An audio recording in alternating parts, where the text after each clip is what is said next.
નવસારીના ચીખલીમાં આવેલી પોતાની દુકાનો ટાટા ઝુડિયો કંપનીને ભાડે આપવાના ઈરાદે ગૂગલનો સહારો લેનાર સુરતના એક વેપારીને ₹31 લાખ ગુમાવવાનો વારો આવ્યો હતો। ફ્રેન્ચાઇઝી માટે દુકાનો ભાડે આપવા ઈમેલ કર્યો હતો। સુરતના રાંદેર વિસ્તારમાં આવેલી સાંઈ આશિષ સોસાયટીમાં રહેતા અનુરાગ રાજકુમાર હિરાણી પાસે નવસારીના ચીખલીમાં કમર્શિયલ દુકાનો હતી। તેમણે આ દુકાનો ટાટા ઝુડિયોની કંપનીને ભાડે આપવાનું નક્કી કર્યું। 22 માર્ચે તેમણે ઝુડિયોની મેલ આઈડી સર્ચ કરતા ઝુડિયો હેલ્પલાઇન ઉપરથી એક મેલ આઈડી મળ્યું હતું। તેમણે પોતાની દુકાનો ફ્રેન્ચાઇઝી માટે ભાડે આપવાનો મેલ કર્યો હતો। થોડા દિવસો બાદ તેમનો વળતો મેલ આવ્યો। આ દુકાનોમાં ફ્રેન્ચાઇઝી આપવા માટે તત્પરતા દાખવી કંપની કરાર કરવા તૈયાર હોવાનું જણાવી ઝુડિયોના નામથી અલગ અલગ લેટર મોકલાયા હતા। દુકાન ભાડે લેતા પહેલા રજિસ્ટ્રેશન ફી, એનઓસી, કરારના નામે નાણાં પડાવવાનું શરૂ કર્યું।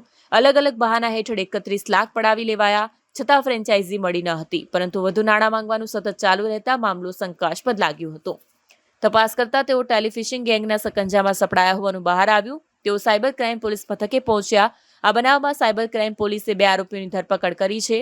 રવિ મનોહર પાટીદાર આ આરોપી IT sector, web development, digital marketing, website designing અને કન્ટેન્ટ માર્કેટિંગનો જાણકાર છે। આ આરોપી દ્વારા નેક્શનટીજ ડિજિટલ માર્કેટિંગ સોફ્ટવેર કંપની નામની કંપની ચલાવી વેબ અને ડિજિટલ સેવાઓના નામે ઉજ્જૈન ખાતે ઓફિસ ચલાવતો હતો।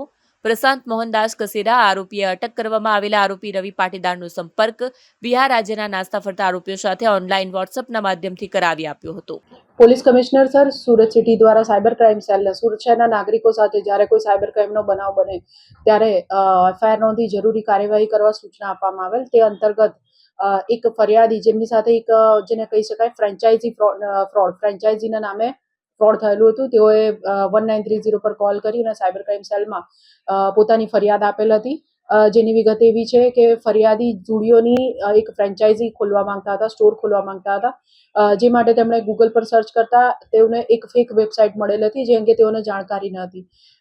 એ વેબસાઇટ ઉપર જે સંપર્ક હતો એની ઉપર તેમણે સંપર્ક કરતા Zudio help @trent franchisee-tata.com mail ID પર એમણે સંપર્ક સાધ્યો અને એ મારફતે ટાટાની ઝુડિયોનો સ્ટોર છે એની ફ્રેન્ચાઇઝી લેવા માટે તેમને જે સામેવાળા વ્યક્તિ છે તેમણે અલગ અલગ એકાઉન્ટોમાં પૈસા ટ્રાન્સફર કરાવ્યા।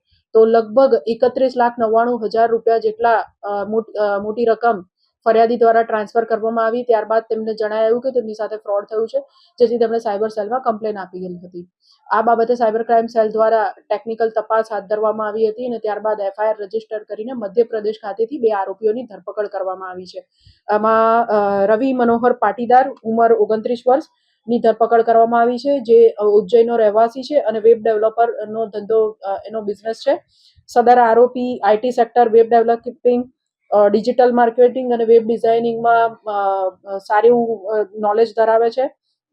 સાથે સાથે ઉજ્જૈન ખાતે નેક્સન ટેક અને ડિજિટલ માર્કેટિંગ નામની સોફ્ટવેર કંપની પણ ચલાવે છે। આ આરોપી દ્વારા આ જે ફેક વેબસાઇટ છે એ અને ફેક ઈમેલ આઈડી વગેરે જનરેટ કરવામાં આવેલ હતું।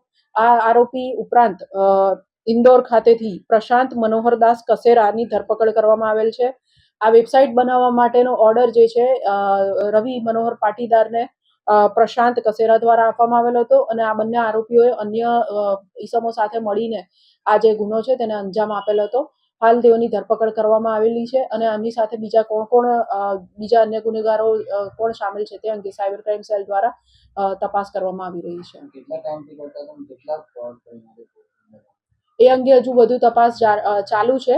આજે ભોગ બનનાર આપણા ફરિયાદી છે એમની સાથે આ ચાલુ વર્ષમાં ફ્રોડ થયું હતું, એટલે છેલ્લા 2-3 મહિનામાં કહી શકાય।